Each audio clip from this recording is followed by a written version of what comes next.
All new at 8 o'clock, teen dating violence affects 10% of all teenagers in the United States, which for teenagers can create long-term mental health problems. And that's why advocates are bringing awareness in February with Teen Dating Violence Awareness Month. And joining us this morning is Dr. Sophelia Morrow with Wayne State University. Dr. Morrow, we appreciate your time this morning. I mean, the numbers are staggering. TeenDatingViolenceMonth.com reports 4,100 teens are the victim of dating violence every day. So what's your reaction to that number that we're seeing online?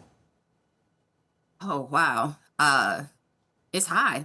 It's not, because I do this research, it's not shocking, but it's always going to break my heart that it is such an extreme problem. And whatever numbers are being reported, we have to understand those numbers are underreporting.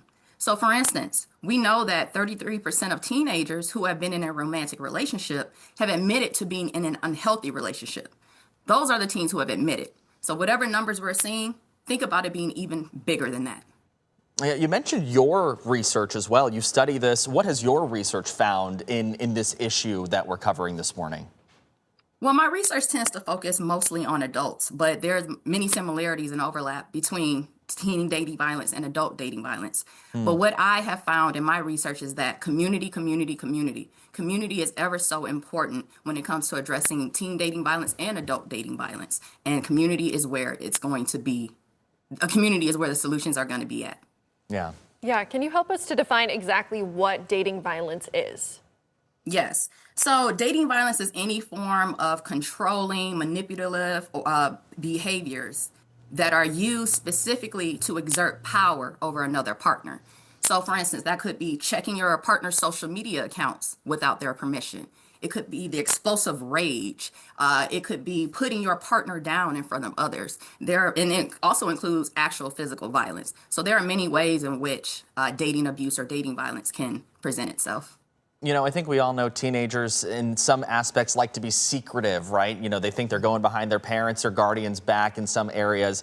But parents need to be keeping an eye out for this. What are the things that they need to look out for in our teenagers? Tanner, I'm so glad you mentioned this because keeping those lines of communication open are ever so important. Teens are going to, whether it's because of guilt, shame, whatever it might be, they're afraid to open up to their parents about what they may be experiencing.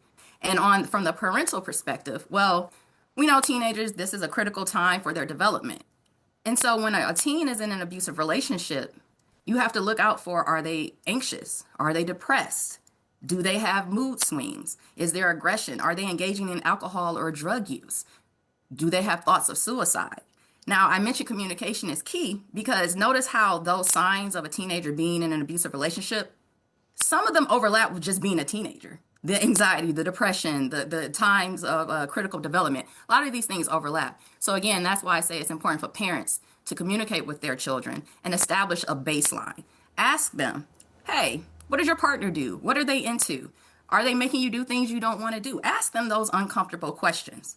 And I know it's uncomfortable for parents to talk to their children about dating violence and sex, but one uncomfortable conversation with your teen today could save their life tomorrow.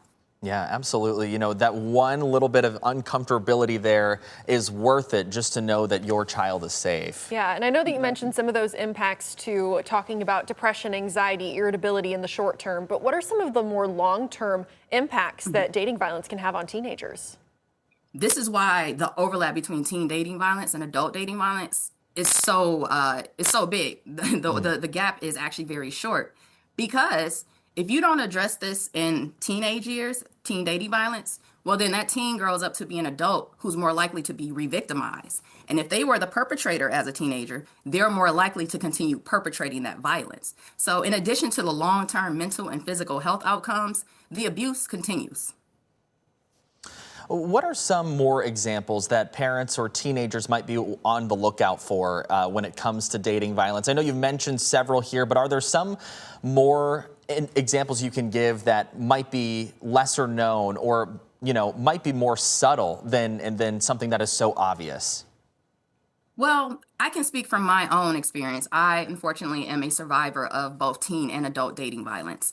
And I can say from my perspective as a teen, when I was in that relationship, I still was getting good grades, you know, things of that nature, but I was starting to stay out later. I was starting to do things different than what I used to do. And that's what I want parents to be on the lookout for. There's not necessarily, I don't think, examples, so to speak, that I can give. But that's why I encourage parents to have a baseline. Is your child acting different than how they normally act? Yeah, and of course, I think the friends play an aspect in this too. Your friends are your lifeline in some aspects as well. So Yeah. maybe having an uncomfortable conversation with friends around your child as Absolutely. well might help as well. Absolutely. Yeah, And that's what I mean definitely. by community. This is a community effort. You have to get Right. the parents involved, and you also have to get your peers involved. Yeah, making sure that you have that community support, of course, based around you is very important for these teenagers. Can you also talk about, is there certain groups of teenagers that might be more susceptible to something like this happening that we should keep a closer eye on? Yes, there are a lot of racial and gender disparities when it comes to teen dating violence and adult dating violence. So we know teens of all genders can be perpetrators or victims of violence, but we know girls, teenage girls, have it the worst. They are the ones who tend to suffer the worst. I believe it's 25% of teenage girls have estimated to be have been in an abusive relationship. The reason why girls are also another group to look at, or an important group to look at, is because we know that girls between the ages of 16 and 24, girls and young adult women, we know that that group is 3 times more likely than any other group to experience dating violence. As we wrap things up here, I think it would be important for us to tell people about the resources that are available, especially if you do find that your teenager, or maybe even somebody that you know peer-to-peer, is having an issue with dating violence in general or teen dating violence. What resources are out there available through maybe the state of Michigan or just nationally? What can you tell us on that? Nationally, the National Domestic Violence Hotline is a wonderful resource, and they actually have a branch of that, which is called loveisrespect.org. Loveisrespect.org is specifically about teen dating violence. So on a national level, I would always point people to those organizations. As far as the state of Michigan, the Michigan Victim Advocacy Network is a wonderful network, I think, to get involved in.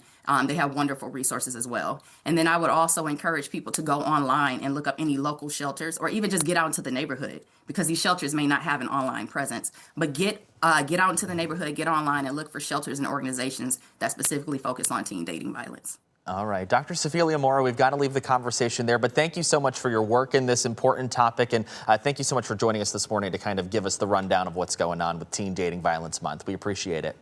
No, thank you for having me.